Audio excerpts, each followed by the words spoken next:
तुषार तुझं ब्लूटूथ कुठे आहे? मला ॲक्टिव्ह होतं ते, मला कसं काय माझं चालू आहे बॉल दुसरं असेल ते, हे माझं दोन्ही याला करेक्ट आहे, डिस्कनेक्ट करेक्ट.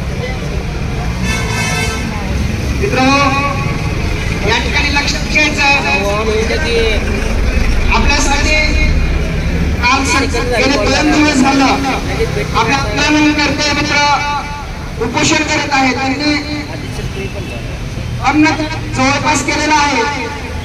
कालपासून आपले सर्वांचे लाडके आमदार आदरणीय रोहित दादा सुद्धा विद्यार्थ्यांना पाठिंबा देण्यासाठी दादा या ठिकाणी आंदोलन बसलेले आहेत.